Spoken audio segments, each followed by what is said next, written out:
Wenn ein Panzer keinen Turm hat, dann ist das kein Designfehler, sondern ein klares Statement. Vor allen Dingen, wenn eine 100 mm Kanone verbaut wurde.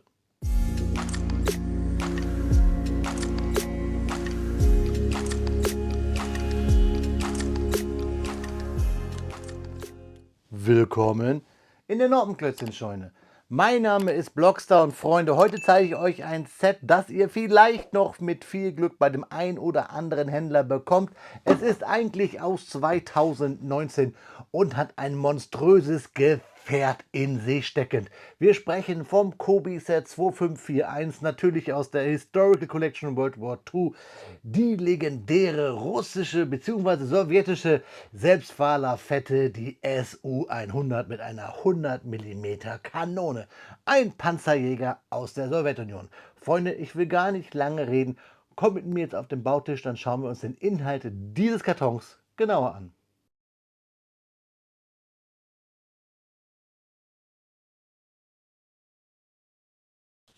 5 Jahre alt, aber noch vereinzelt findet man auch heute noch in einigen Shops diesen legendären Panzerjäger mit seiner brachialen Kanone, die Su-100 aus der Historical Collection World War II, das Kobi Set 2541, 655 Steinchen und eine Minifigur mit großer roter Flagge. Nicht wundern, warum die einfach nur rot ist. Kommunistische Symbole sind in Polen verboten. Wir können das Fahrzeug in zwei Versionen bauen, nämlich einmal als sowjetische oder als polnische Maschine. Und auch hier haben wir wieder ein Kobi-Set versteckt auf dem Artwork dieses Kartons, was mir sehr gut gefällt. Sieht aus wie Berlin 45. Wir schauen uns die Rückseite an, sehen dann hier 3 Originalfotos dieser Fahrzeuge, den Hinweis, dass wir es auch noch mal mit den polnischen Symbolen bauen können. Wir sehen hier den Motor schön gebaut mit Drucken und haben einen sowjetischen Infanteristen. Wir können die Luken aufmachen, die Kanone hoch und runter schwenken und natürlich lässt sich das Fahrwerk drehen. Das ganze Fahrzeug wird 32 cm lang und 8,5 cm hoch, je nachdem wie wir das Rohr schwenken. Und Fakten bekommt ihr natürlich gleich von mir. Jetzt lassen wir diesen schweren Panzerjäger einmal fliegen, denn wir wollen wissen, was sich damals zugetragen hat, als Kobi diesen Karton befüllt hat. Ja, Freunde, da liegt eine Bautüte 2, die nicht ganz so gefüllt ist. Eine volle Bautüte 1 mit natürlich hauptsächlich grünen und schwarzen Steinen von Kobi auf meinen Bautisch. Wir haben hier also quasi grün-schwarz, müssen aufpassen, dass wir nicht quasi schneeblind werden. Wir haben die Anleitung DIN A4 mit Klammern zusammengehalten. Schön, auch damals ganz doll der Hinweis, wir haben hier keine Sticker, nur Drucke. Altersempfehlung ab 7 Jahre. Die traurige Zwiebelgrüner Punkt und der Löwe sind natürlich auch dabei. Die Fakten sehen wir auf der Anleitung hier auch sogar noch einmal. Die Anleitungen lesen sich wie folgt. Heute wie damals. Mit der Tüte 1 fangen wir an. Wir haben keine Seitenzahlen, nur Bausteps, von denen hangeln wir uns zur nächsten. Der aktuelle Baustep ist immer farblich. Haben wir was gebaut, ist es so ausgegraut und Pfeile weisen uns den Weg, sowie die Rechteckchen mit der Anzahl der Steine weisen uns das, was wir in die Hand nehmen müssen. Es gibt ab und zu Anlegehilfen, hier sehen wir es, dann brauchen wir keine Noppen zählen und fertig sind wir, wenn wir dann bei der Tüte 2 angelangt sind, die durcharbeiten. Ich versuche mal zu gucken, ob wir es hier finden schnell. Nein, aber was wir finden ist den letzten Baustep, nämlich wenn wir die Kanone auf das Fahrzeug stecken, der Baustep 127, das ist der letzte, dann wird das Fahrzeug komplett. Auf den letzten Seiten, um dieses Review komplett zu machen, was den Karton angeht, sind die Teileübersicht vielmehr. Da seht ihr auch die Nummern der Teile. Sollte euch ein Teil fehlen, könnt ihr das auch heute noch bei Kobi auf der Webseite monieren. Und dann gibt es tolle Werbung und noch einmal die Karte, die Tabletop-Karte mit all seinen Fakten. Wie gesagt, was die Werbung angeht, schaut gerne mal hier oben auf dem i, da findet ihr alle meine Kobi-Reviews. Da ist das ein oder andere Set auch schon gebaut. Ja, Freunde, apropos bauen, ich baue jetzt das Fahrzeug für euch und wünsche euch viel Spaß bei den Fakten.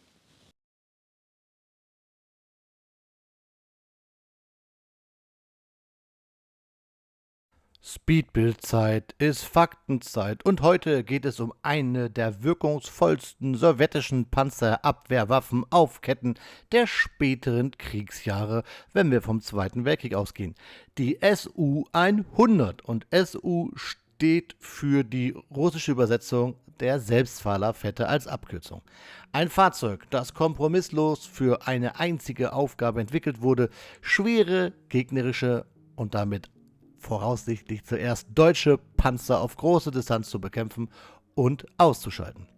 Die Su-100 entstand im Jahr 1944 als direkte Weiterentwicklung der Su-85. Der Grund dafür lag auf der Hand. Mit den Auftreten deutscher Fahrzeuge wie den Panther, Tiger und Tiger II stieß die 85 mm Bewaffnung der Su-85 an ihre Grenzen.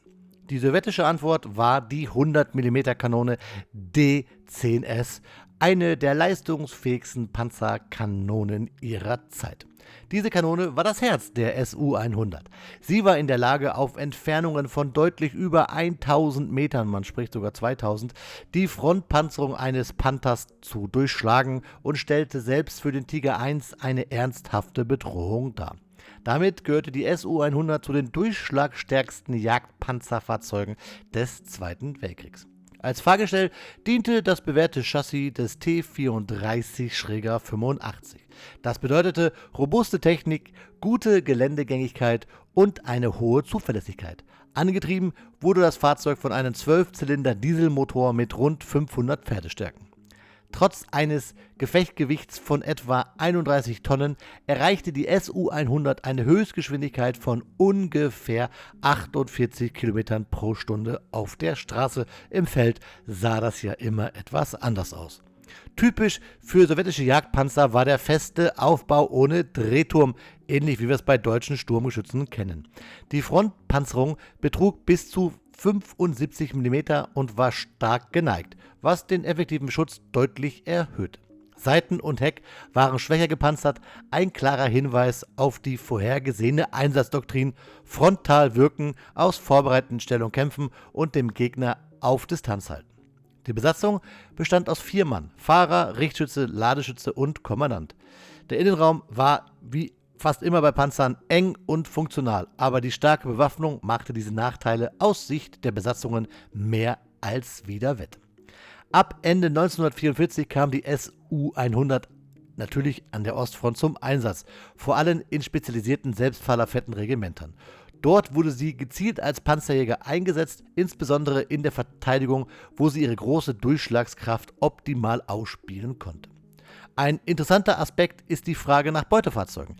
In erhaltenen Beutepanzerübersichten der Wehrmacht wird die Su-100 tatsächlich als Jagdpanzer Su-100, Klammer auf, kleines r, Klammer zu, geführt. Das belegt, dass zumindest einzelne Fahrzeuge erbeutet und erfasst wurden. Es kursieren auch einige Fotos im Netz, da weiß man aber nicht, sind die echt oder nachträglich retuschiert worden. Deswegen gibt es auch keine belastbaren Angaben zu einem systematischen Fronteinsatz oder konkrete Einheiten oder in welcher Zahl diese Fahrzeuge eingesetzt wurden. Entsprechend gilt die Nutzung durch die Wehrmacht als dokumentierte Erfassung einzelner Beutefahrzeuge, zum Vergleich zum Beispiel nicht als reguläre Einführung oder breite Verwendung. Nach dem Zweiten Weltkrieg begann aber die eigentliche Karriere der Su-100. Das Fahrzeug wurde in zahlreiche Staaten exportiert und blieb teils über Jahrzehnte im Dienst. Zu den bekannten Nutzerstaaten zählten unter anderem logischerweise die Sowjetunion, Polen, die Deutsche Demokratische Republik, die Tschechoslowakei, Ungarn, Rumänien, China, Nordkorea, Vietnam, Kuba, Ägypten, Syrien, Jugoslawien sowie noch mehrere andere Länder in Afrika und dem Nahen Osten. In einigen Armeen blieb die Su-100 bis in die 70er und teilweise sogar 80er Jahre einsatzfähig. Zusammengefasst war die Su-100 kein vielseitiger Allrounder-Panzer, sondern eine hochspezialisierte Panzerjägerwaffe. Sie verkörperte die sowjetische Kriegsphilosophie der späten Jahre perfekt. Klare Aufgabe, einfache Technik, maximale Feuerkraft. Genau deshalb gilt die Su-100 bis heute als einer der effektivsten Jagdpanzer des Zweiten Weltkriegs und in der Phase drüber hinaus. Ein brachiales Monster, was Kobi hier umgesetzt hat. Freunde, viel Spaß jetzt beim Klemmbaustein-Review des Kobi-Sets 2541.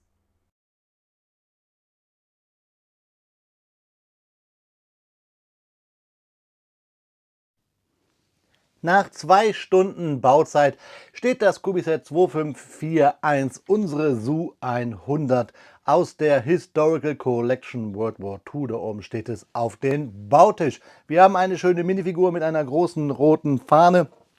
Und nicht wundern, das erzähle ich immer wieder gerne, warum wir bei sowjetischen Fahrzeugen immer nur so eine große rote Fahne haben. Wir kennen das bei anderen Kobi-Sets, zum Beispiel auch bei den Sets der Siegesparade, bei dem IS-Panzer. Dort haben wir auch nur eine rote Fahne und das liegt daran, dass kommunistische Symbole in Polen nicht gern gesehen werden, beziehungsweise sogar es gesetzlich untersagt wird, diese zu zeigen. Deswegen hält sich Kobi hier dran. Wir haben ja ähnliche Gesetze bei uns auch, nur von der anderen Seite. Und deswegen haben wir hier immer so eine rote Fahne. Dort fehlt halt Hammer und Sichel, ist deren Art und Weise, die Geschichte aufzuarbeiten. Ich habe die Su 100 mal gegen ihre Schwestern, meine älteren Schwestern, gestellt. Alle Su 85 Modelle. Ganz rechts das Kobi-Set 3003 aus 2016. Die Su 85 aus der World of Tanks Serie. Und dann hier eines meiner ältesten Sets, kann man so sagen, aus 2015, die Su 85, das Kobi-Set 2467. Schön noch zu erkennen hier in den großen Ketten und dann auch noch in Metallic. Also, ihr seht, ich habe mal versucht, hier thematisch beim Thema Selbstfahrerwette aus der Sowjetunion zu bleiben. Das SU steht ja für Selbstfahrlafette. Da fangen wir auch gleich mit an. Wir haben das Typenschild hier, das kennen wir, unsere 1x4er Slope hier, unser schräger SU 100 für das Fahrzeug. Wir haben einige Steine über, was auch daran liegt, dass wir ja ein Fahrzeug haben, das wir in beiden Farben bauen können. Einmal in den sowjetischen, der Roten Armee, und dann der polnischen Volksarmee. Ich glaube, so heißt sie. Ich habe beides gemacht, für die Fotos sowieso. Gebaut habe ich es als Rotarmee-Fahrzeug und jetzt hier haben wir es mal als polnisches Fahrzeug. Ich ändere das später sowieso wieder und dann kommt das Rotarmee-Fahrzeug in mein Regal. Deswegen haben wir hier die extra Slopes über mit dem Loch und ein paar Bolzen und Kettenglieder. Dann die Anleitung. Das Fahrzeug lässt sich wirklich schön wegbauen. Es macht Spaß. Ich mag so Fahrzeuge, die halt viele Schrägen haben. Und wir haben jetzt ja hier wirklich, wie sich das gehört, für so einen Panzerjäger bzw. Selbstfahrerfette hier große schräge Fronten. Das Fahrwerk kennen wir ja ähnlich wie beim T34. Und es hat wirklich Spaß gemacht zu bauen. Wir bauen halt das typische Kobi-Fahrwerk, möchte ich mal behaupten, indem wir unten diesen Klotz bauen. Mit Plates hier diesmal. Es ist ja eine altbekannte Bauweise, dann mit den Achselementen. Hier sehen wir es auch. Und dann bauen wir es quasi mit Brackets an den Seiten die Antriebs- bzw. Kettenspannräder. Hinten dann das Heck und mit Slopes dann die Klappen. Hier wird schon angedeutet und da ziehen wir die Seitenwände hoch. Also wirklich ein schönes Fahrzeug. Das hat Spaß gemacht zu bauen. Ich bin immer wieder fasziniert von dieser wirklich schrägen Panzerung bei diesen Fahrzeugen. Das macht Spaß. Vor allen Dingen macht es auch Spaß, wenn wir sehen, wir arbeiten hier viel mit Brackets. Also wirklich ein Set, das man gut wegknuspern kann. Und ihr bekommt es auch noch vereinzelt bei Händlern, auch wenn es schon lange eigentlich EOL ist. Ich habe es neulich erst gesehen bei einem Händler in Österreich. So, schauen wir uns das Fahrzeug an. Es rollt dank der großen Ketten oder relativ großen Ketten sehr gut auf meinem Bautisch, der sonst eigentlich immer eher ja nicht so gut ist, was das angeht, weil wir hier ja eine glatte Oberfläche haben. Aber ihr seht schon, das Fahrzeug rollt richtig gut daher. Und mit den Angaben der Kettenglieder muss man immer so ein bisschen spielen. Hier hängt es schön durch, das gefällt mir, es sieht realistisch aus. Wir haben die große Kanone hier mit der großen Kugelblende. Wir haben eine sehr große Platte und dadurch ein sehr großes Gap. Das gefällt mir eigentlich nicht so. Hier vorne kann man so reinfassen, da kann man Geld verstecken. Quasi ein fahrendes Sparschweinchen. Highlight natürlich auf jeden Fall mit die Minifigur, unseren sowjetischen Rifleman, unseren Scharfschützen hier mit dieser Fellmütze mit der großen roten Fahne, die natürlich ja noch sehr kindlich daherkommt, also so Kobi Action Town mäßig. Ja, das ginge heute sicherlich besser und macht Kobi auch besser, detailreicher. Hier sieht es aus wie von einem chinesischen Hersteller, aber egal, geht an die Seite. Wichtig ist ja hier unsere Figur, die ist schön bedruckt, hat halt hier diese typische Steppjacke mit dieser Fellmütze dann unser Mosin Nagant, würde ich mal sagen, Scharfschützengewehr und von hinten ist die Figur dann nicht bedruckt und er schreit sein Hurra, wahrscheinlich das typische russische Hurra. Dann aber natürlich hier Highlight das Fahrzeug. Ich bin immer noch begeistert, wie schön es rollt. Ja, schauen wir es uns an. Drucke haben wir nicht wirklich viele. Wir haben hier oben eine Klappe angedeutet. Wir haben hier hinten diese typische Klappe für T34-Fahrwerke und dann natürlich die Steine, die ich euch gesagt habe, die wir austauschen können gegen die Steine für ein Rotarmee-Fahrzeug. Hier ist diese Klappe nochmal in groß, wo wir halt sehen, ja, es ist halt rudimentär gelöst. So offen wäre kein Fahrzeug, hätte es nicht diese Spaltmaße. Aber man hat versucht, das hier so darzustellen. Finde ich aber auch immer noch einen Tucken besser als jetzt bei dem Su 85 Beispielen, wo wir nur Hinge-Elemente haben. Also nur gebaut mag ich dann hier schon lieber. Und vor allen Dingen, wenn man dadurch erahnen kann, wie massiv hier die Panzerung bei diesem Fahrzeug eigentlich war. Dann haben wir hier oben Klappen. Da können wir auch dann eine Minifigur reinstellen. Auf dem Boden kommt sie wahrscheinlich nicht. Da sind zwar Noppen, aber da ist die Figur zu klein zu. Und dann haben wir hier auch nochmal eine Klappe, die wir aufmachen können. Und da können wir eine Figur reinstellen, aber ohne Noppen. Dann natürlich mit Highlight, dass wir hier hinten eine Motorraumabdeckung haben.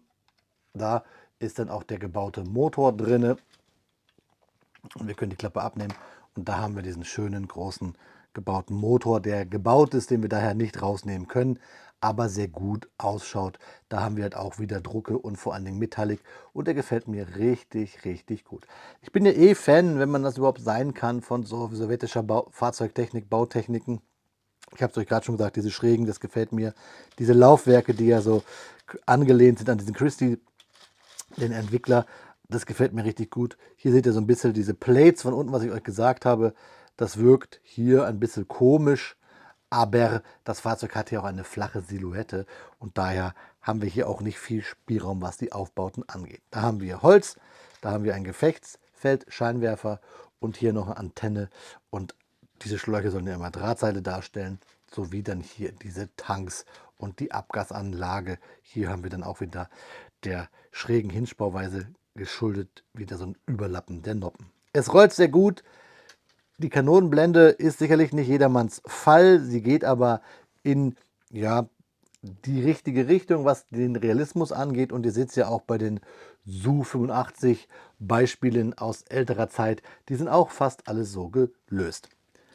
Mir gefällt dieses Fahrzeug richtig gut. Und wisst ihr was, da wir mit den eigentlichen Fakten ja schon fast durch sind, können wir mal schauen, ob wir nicht auch hier schnell live on tape quasi Umbaumaßnahmen machen für das Fahrzeug in Sowjetfarben. Das machen wir gleich. Muss man nur darauf achten, welches Hinge-Element man wie wo nimmt. Hier muss ich das nehmen. So, zack. Und dann kommt da eigentlich ein Bolzen dran und dann haben wir hier das so arretiert. Roter Stern, sieht gut aus. Und dann machen wir es auf der anderen Seite auch gleich. Und dann haben wir hier sogar noch mal ein bisschen on top Baumaßnahmen gehabt, um hier dieses polnische Fahrzeug darzustellen, beziehungsweise vom polnischen in ein sowjetisches zu gehen. Was man braucht, ihr merkt es, man braucht Fingernägel, die ein Kobi-Bauer in der Regel nicht hat, da er ja Kobi baut und somit es immer sehr schwer ist, denn die Fingernägel sind quasi, wie sagt man so, die ersten Opfer eines Kobi-Bauers sind die Fingernägel. So, zack, aufgrund der enormen guten Klemmkraft von Kobi, die sicherlich nicht mehr so super gut ist wie früher, aber ich muss euch sagen, auch dieses, habt ihr vielleicht schon mal gehört, Argument, dass Kobi-Sets, wenn sie lange stehen, ihre Klemmkraft verlieren. Das ist nicht immer so. Also das habe ich zwar schon oft gehört, viele Leute kolportieren das, aber ich kann euch sagen, ich habe eine sehr große Kobi-Sammlung und da klemmen viele Sets, die schon lange stehen, noch genauso wie am ersten Tag. Ist vielleicht immer alles abhängig von der ABS-Mischung, ne, die wir dort haben. Ich würde es nicht verallgemeinern. Da seht ihr, da ist der Bolzen noch, der hier rein muss, damit sich auch alles hier sauber hält. Wir wollen es ja alles ordentlich machen. So, und dann haben wir hier live das Fahrzeug noch in ein Rote Armee-Fahrzeug umgebaut. Und dann können wir auch hier die Figur wieder reinstellen. Und noppentechnisch haben wir es schwer. Wir könnten höchstens hier hinten das Figürchen aufstellen. So machen wir es auch. So, tada. Da wird es zwar dem Figürchen warm, aber es passt so. Ist ja eh immer so eine Frage, mögt ihr sichtbare Noppen bei Kobi-Fahrzeugen? Ich habe es immer ab und zu mal ganz gerne, weil man dann Figuren auch wohin stellen kann. Und ich habe die Figuren immer gerne zu den Fahrzeugen bei mir ins Regal. Ja, Freunde, das war's zum Thema SU100, was das Bauen angeht. Wie gesagt, hier haben wir noch so Wedgeplates, wo wir es draufbauen. Ich glaube, ihr habt das alles erkannt. Es ist ein schönes Fahrzeug, was in keiner Sammlung fehlen darf, finde ich, wenn man sich für Fahrzeuge der Sowjetunion interessiert. Auch wenn dieses Fahrzeug sicherlich seine Zeiten erst so richtig nach dem Zweiten Weltkrieg hatte, was ja auch okay ist. In vielen anderen Armeen. Ich habe sogar schon überlegt, man muss halt immer gucken von der Teileanzahl, dieses Fahrzeug in Sandfarben zu bauen, denn es ist ja auch in Einsatz gewesen der ägyptischen Armee. Das war nur so eine Spielerei von mir, so eine Art Color Change Model. Schreibt mir eure Gedanken zu dem Fahrzeug gerne mal in die Kommentare. Welches russische Fahrzeug würdet ihr gerne sehen? Ich sag mal, hier fehlt auf jeden Fall noch eine SU 152. Aber die könnte man sich auch vielleicht selber bauen. Aber schreibt mir eure Meinung gerne in die Kommentare. Und jetzt bekommt ihr all das, was ich vergessen habe, vielleicht nochmal als Detailbild. Dann könnt ihr euch selber eure eigene Meinung bilden. Und dann schauen wir uns zum Abschluss noch einmal in die Augen, liebe Freunde. Wie immer an dieser Stelle bekommt ihr Detailbilder, damit ihr euch das Set unabhängig von meinen Ausführungen selber nochmal zu Gemüte führen könnt und euch eure eigene Meinung bilden dürftet. Aber es gibt auch immer noch einmal Fakten on top und wir sprechen jetzt nochmal generell über die sowjetischen Selbstfahrlafetten, die einen wichtigen Bestandteil der Panzertruppen der Roten Armee im Zweiten Weltkrieg bildeten. Die Abkürzung SU steht für Samochodnaya Ustanovka und bezeichnet ein selbstfahrendes Geschütz ohne drehbaren Turm, bei dem die Hauptbewaffnung fest in einer gepanzerten Kasematte eingebaut war. Dieses Konzept erlaubte eine schnellere und kostengünstige Produktion bei gleichzeitig hoher Feuerkraft. Zu den frühen Modellen gehörte die SU 122, die mit einer 122 mm Haubitze vor allem zur Bekämpfung von Infanteriestellungen und Feldbefestigungen eingesetzt wurde. Parallel dazu entstand die SU 76, die auf einem leichten Fahrgestell basierte und primär als mobile Artillerie zur Infanterieunterstützung diente. Trotz ihrer schwachen Panzerung war sie eines der meistgebauten Fahrzeuge ihrer Art. Mit dem Auftreten schwerer deutschen Panzer reagierte die Sowjetunion mit spezialisierten Jagdpanzern. Die Su-85 war mit einer 85 mm Kanone ausgestattet und konnte Panther-Panzer auf Kampfentfernungen bekämpfen. Ihr folgte die schon erwähnte leistungsfähige Su-100, deren 100 mm Kanone zu den wirkungsvollsten Panzerabwehrwaffen des Krieges zählte. Das möchte ich noch einmal betonen und wurde ja auch nach Kriegsende in vielen Armeen genutzt.